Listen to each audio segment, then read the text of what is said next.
The Morning Majlis, talking the stories that are shaping headlines. This is Pulse 95. This is Pulse 95. Good morning, everybody. Welcome back to the program. And now we're moving on to the Tokyo Olympics and what is going on there. They are reportedly going to allow spectators at the ongoing Summer Games. In fact, organizers will permit up to 10,000 fans at each event. But new headaches are now emerging over the imposition of pandemic protocols for the athletes coming from hard-hit countries. We recently learned, for instance, that a coach from Uganda has tested positive for COVID-19. So there are going to be a lot of hurdles and logistical difficulties that come with people coming in from highly contagious areas as well. But so far, the International Olympics Committee has released guidelines for the Tokyo Olympics and said venues could be filled up to 50% capacity, a maximum of 10,000 spectators. They said plans could change if infections in Japan start to rise sharply. No, look, I'm all for it, to be honest, to have the spectators at the venues because there's a reason why you have such big stadiums. Otherwise, you're going to be playing in their own indoor sports halls. You know, what's the point of building all these big venues and have the entire branding and the marketing and research behind it and the transport and logistics and creating all those metro systems. So, yes, understandably that a lot of people in Japan were fearing the rise in infections. So if you don't allow international visitors, it's okay. I mean, it's not the best of all things to do in terms of monetary gain of value, but the fact that they're allowing 10,000 fans, all of whom must be Japanese residents, is good news. We've got to take those steps. If we are going to live in that little shell and say, no, we can't do it, then you're never going to get out of it because the cases are going to rise regardless. So, we can see that with the Hajj, Saudi Arabia allowing a certain number of local residents and nationals take part in the Hajj and to let that continue. And when you watch sports as well, we were enjoying Euro 2020 at the moment, also because of the fans. And when you watch tournaments such as very commercially driven and very fan-centric tournaments such as the Pakistan Super League, with no fans in the stadiums, it just makes it a boring watch. No matter how much or how well the players are playing, it just doesn't give that finesse. Yeah, not the same. And there's so much at stake here, too. I mean, they got billions of dollars poured into this event. The International Olympics Committee hinging their hopes on this one event that's been in the build-up for so long, not to mention the athletes themselves. They really want this to happen. The Olympics is their moment to shine, and they really can't afford to lose that at the prime of their career, and especially when they're so young, they need to be competing. So it's something that's, if people are asking why is this still happening, there's so much to consider here. Look, let's not forget the preparation the athletes go through.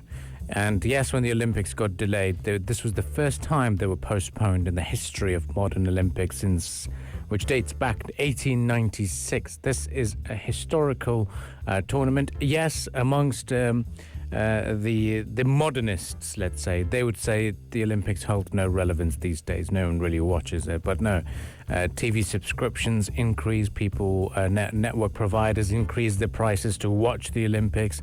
When your country is being represented in that main arena and the opening ceremony, there is a sense of pride. And people just want to... the athletes train for ages. And the athletes don't go off and say, oh, it's a pandemic, so I'm going to relax and order pizza every night and chill. No, they're still training. And they're training for this glory day. And they want... the Olympics to go through. We could all be conservatives and think, oh no, why are they doing it? It's going to be a super spreader event. No, forget about you. Think about those athletes who want to be part of this. Oh, absolutely. And even the build up to this was very, very difficult for the athletes themselves. I mean, some countries went into lockdowns, closing up gyms, making it really difficult for people to go out and do the practice and the regular things they do, or get the substances they need, or whatever equipment. Just about anything was complicated by COVID-19. So to have the Olympics canceled on top of that would have been a huge hit in the face to everybody who's tried to move around those restrictions and do the best they could to be ready for this event, though, an event that every athlete who's represented in the Olympics, it's pretty much the pinnacle, the height of their career and representation and at the global stage in this fashion. So it's very, very important that it actually went through and it's still happening. Yep, and look, we can't, and you know, they are the most expensive Olympics on record as well. And so it is important that we do, appreciate that for Japan this was a big moment as well. So they've got to try and make up some of it and have that important revenue that they wanted. So the University of Oxford said that the official cost is about $15.4 billion, but $6.7 billion of which is public money, and selling broadcast rights for is almost 75% of its income as well. So they just had to go through with it. Absolutely. It's just there's so much at stake here, and not just this doesn't just affect this Olympics, it affects future Olympics as well. If this hadn't gone through, the very future of the International Olympics Committee and future events would have been at stake. So it's something that they just had to jump and do, Well, the good thing about Olympics as well, to all of our listeners, is that, Olympics does have its own legacy. Olympics does give birth to heroes. And one particular hero that is going to remain a very particular favorite is this man. Oh. This is it. We needed him. This is brilliant. You suck.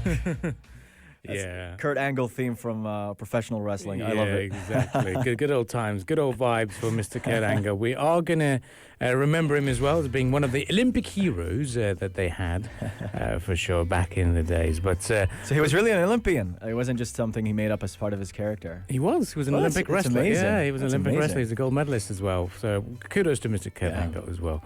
So guys, do stay tuned to Pulse 95. Lots to get through this morning. We shall continue the discussions here on the Morning Majlis, and we will bring you all the latest from around the world as well. So up next is going to be the famous elections that we had with Emmanuel Macron and Le Pen facing a little bit of a setback. So let's stay tuned to Pulse 95, and we'll be back after some more musical entertainment. This time, a bit of Niall Horan here on the airwaves of Pulse 95. Join the conversation with the Morning Majlis, Pulse 95. Yes, join the conversation with the Morning Majlis. Now, we are talking about the mixing of vaccines on this program. Reason being is a lot of people are considering changing their vaccine because either the 6 months are done of their first dose, or the countries they want to visit or go back to does not recognize the Sinopharm vaccine. Now, lots of us took the Sinopharm vaccine and have these second thoughts that it might not be effective or what is going on. Now, look, guys, one of the primary reasons, as we mentioned, is because of certain countries not accepting the Sinopharm vaccine. Despite the WHO recognizing it, there's still a little bit of an issue. What we do understand, Abu Dhabi Health Services Companies has said they continue to offer all doses of the vaccines across its medical centers. For the first dose of the vaccine of Sinopharm had been halted for most of June at most private healthcare facilities in Abu Dhabi. So that's also another reason why people were slightly concerned. But now the idea of mixing vaccines is getting two sides of the argument as well. Yeah, definitely. And especially with people's concerns over possible side effects in vaccines. Look, all vaccines have side effects. Now, typically, you're almost certainly not going to get anything severe, but you'll feel something different at least the day you get vaccinated. Could be just mild arm pain, could be a little lightheadedness. So the idea of having to mix different compounds in your body, people might worry that, hey, this could exacerbate those side effects from the different vaccines. Do I really need to go overboard and inject myself with those different vaccines and shots? So that's what people are talking about right now. And there's been some worry about potential side effects to the Pfizer vaccine as well. We've seen some pretty scary headlines. But look, here's what the experts are saying so far. They're saying it's not that bad. According to Ross Keatle, an immunologist at the University of Colorado, who said mixing vaccine platforms, a method known as heterologous prime boost, has a long history in immunology. as being far superior to multiple doses of the same vaccine. So the gist is that different types of vaccines boost the immune system in different ways, so multiple vaccines might provide you with broader coverage. In fact, early research into this has said that it might be an effective strategy with COVID-19. This is according to a study of nearly 700 people in Spain, showing that people who got a second dose of Pfizer's vaccine after a first dose of AstraZeneca saw their neutralizing antibodies climb 7-fold. That's far more robust immune response than those who had 2 Astra shots. Now, I don't know if they compared it to 2 shots of Pfizer here, but another smaller trial suggested that mixing these 2 vaccines triggered a response that is 4 times higher than 2 doses of Pfizer's shots as well. But nothing's been confirmed yet. It's just early research that immunologists are extrapolating on. But so far, it sounds like they're saying there's no big harm. For those of you who might be recording this conversation or sending it as a voice note, we would like to reassert that both Ahmed Dawood and myself are not doctors. Yes. So don't take our words as our medical advice. We're merely just reporting. Don't shoot the messenger. Now, the thing is, the chief scientist at World Health Organization, Dr. Sumaya Swaminathan, has stated that nations where people have got at least 1 dose of the COVID-19 vaccine are now facing shortages, so don't count on the vaccines that you had been given. And when we look at the mixing of different vectors or delivery systems that express the same or overlapping antigenic inserts are administered, there is some form of a benefit. They also said that data from the UK, Spain and Germany suggests that mix and match regimen involving 2 different types of COVID-19 vaccines generates more of a robust immune response, which means higher levels of those virus-blocking antibodies. So Malaysia is also another country that is considering using combinations of AstraZeneca and Pfizer BioNTech in a bid to speed up those inoculations. So it is very, very interesting to see what certain countries are doing. And for me, I'd get medical advice before getting the second dose. But my 6 months post second dose of the vaccine are done almost. So I could potentially be in one of the categories to take a little bit of a booster. Yeah, I might do that as well. And that's what I would recommend. I mean, that's how I approach it myself. First of all, consult with the medical professionals, see what the UAE health authorities are saying about the mixing of vaccines, and basically just following their instructions and expertise step by step. I think mixing vaccines right now might be a little overboard. Yes, they're saying it's effective.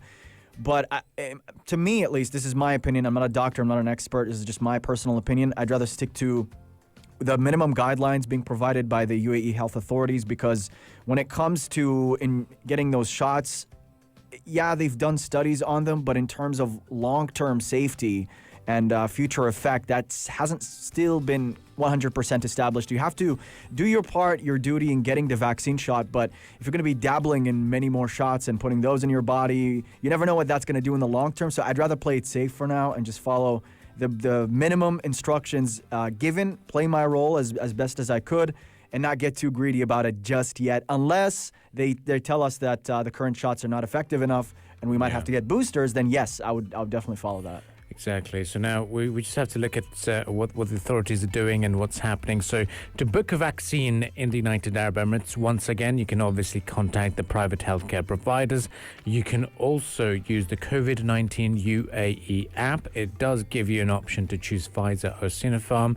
And based on whatever, it gives you a bit of an appointment. So here in the Emirate of Sharjah, to be precise, the most popular locations are, of course, the Expo Centre Sharjah, Wasat Health Centre, as well as the Mughaydir Suburb Council, where they are administering the vaccines. But if you go on the Dubai Health Authority app, you look at any of the vaccines available, there's only Pfizer.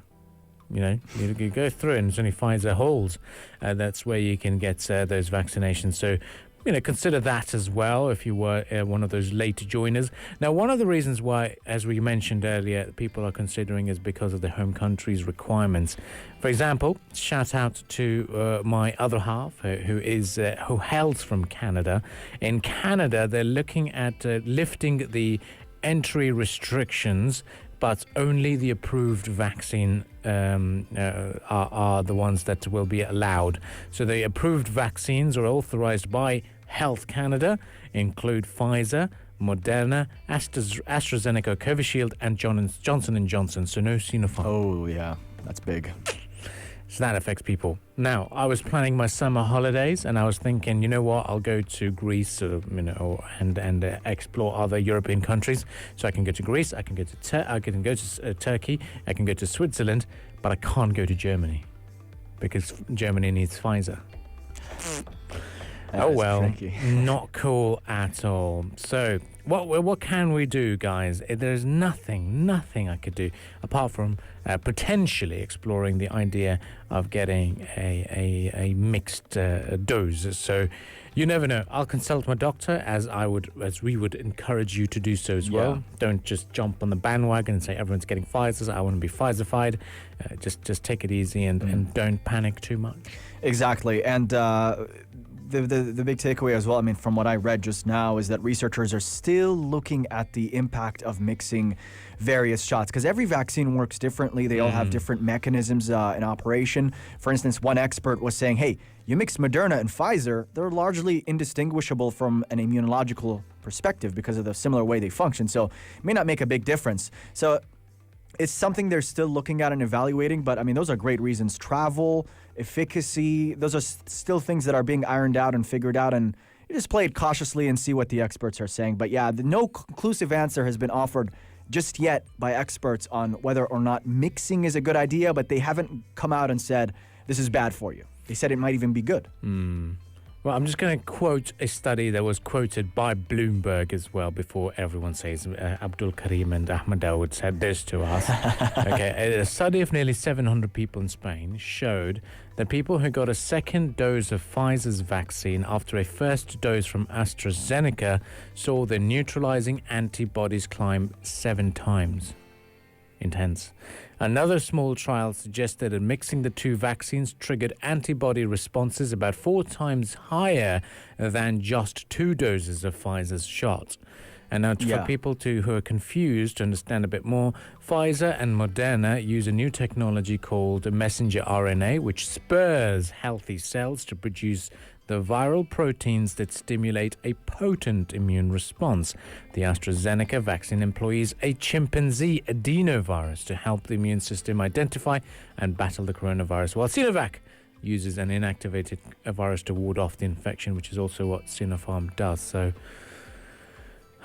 much data out there, so much confusion indeed. Yeah, and they're saying that the largest benefit comes from mixing vaccine platforms, not just vaccines by different manufacturers. So, and then that goes back to my point where the same expert said that you just got to look at the mechanisms here and of each different vaccine, and those play a different role. So you might mix Pfizer and Sinopharm. It might have a different effect from mixing Pfizer and Moderna, or you might mix 2 different vaccines, but they'll have a similar effect, and you won't expect a big difference. It's just stuff they're still looking at right now. Yeah. For the time being, I can only consider whether to have scrambled eggs or boiled eggs this morning, because this is a bit of a very intense discussion, and that is the main concern and primary concern for a bit of a breakfast this morning. But guys, do stay tuned to Pulse 95. If you would like to share your medical perspective or your opinion, you can do so on the text lines 4215. Join the conversation with the Morning Majlis, Pulse 95. Yes, join the conversation. Text us at 4215. And we're going to be talking about Hollywood and what George Clooney is doing to make meaningful change. And to shed light on this, we're talking about what film and television crews do in particular. Now, when you work in Hollywood as as a crew member, it's a great job. It's a high-paying gig. And you're also part of these associations where you get a lot of protections. But according to George Clooney, it's persistently lacking in non-white workers. They often have little exposure to entertainment industries during their early years, high school and earlier and such. So Clooney pondered, what if there was a high school that recruited industry professionals like Oscar-winning production cinematographers and composers to give those students an early training? And that's what they're starting over there.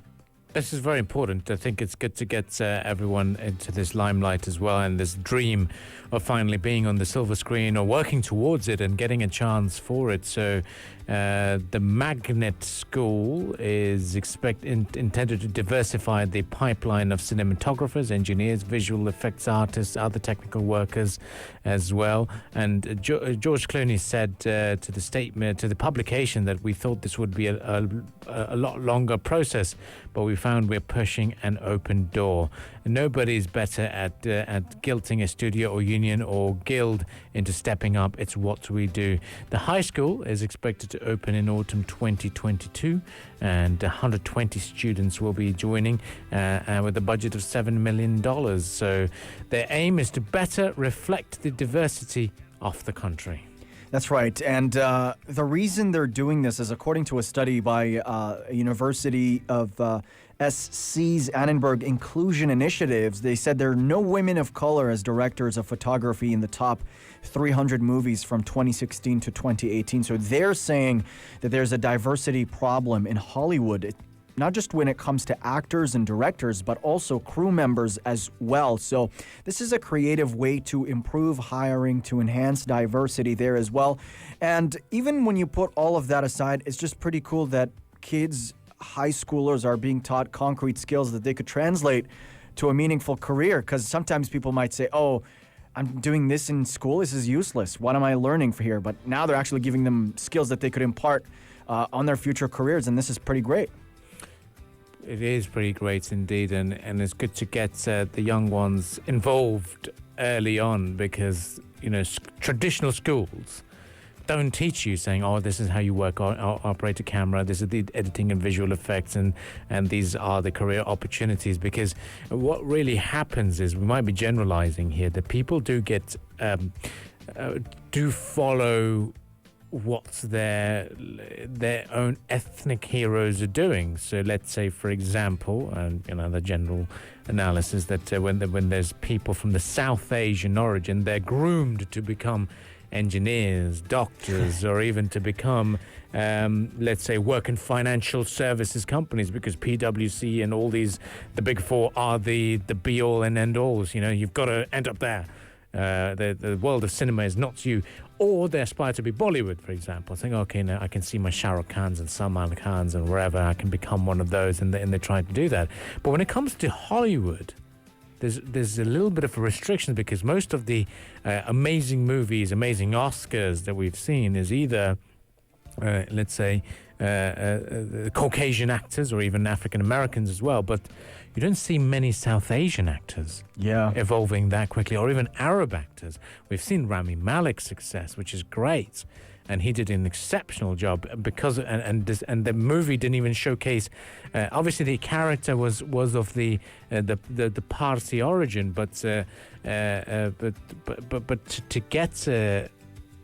get these actors play such important roles, or even normal roles, it's kind of difficult, and it's very difficult to break through in that industry anyway, isn't it? Yeah, absolutely, especially in Hollywood, which is more of a relationship-based industry, according to experts. You need the connects, you need to build the relationships, and you need to start from an early age, because those relationships don't just go to career contacts. They're your parents, they're the community that you're within. It's just something that you're groomed for from an early age. So that's what I suppose Clooney and the celebrities that have gotten together here to try and increase Hollywood diversity are trying to do. They're trying to build those skill sets and create connections and networks for people from a very early age, where they can see the prospects of a career in Hollywood as realistic, and that is absolutely great. So the new school is going to function by providing a curriculum that meets requirements for the state, and will open with coursework in various aspects of filmmaking, and should hopefully increase diversity in Hollywood, a conversation that's been a lot more vocal, especially in light of those award shows. People are always talking about, first woman of color to do X, or first individual to do that. So it's something that's definitely at the fore now, and something a lot of people are putting a lot of importance into. definitely deserves it. So, enroll into the Royal School of Film and Television Productions. That's quite cool and a great new initiative as well. Well, stay with us on the Morning Majlis. If you'd like to share your thoughts and opinions on this topic, you can do so on the text lines 4215. Up next, we talk to you about the world of sports and how Euros and how we've seen the wonderful tournament coming towards its conclusion of the initial group stages, and then we're fast approaching the knockouts of the round of 16. Stay with us. This is the Morning Majlis, only on Pulse 95.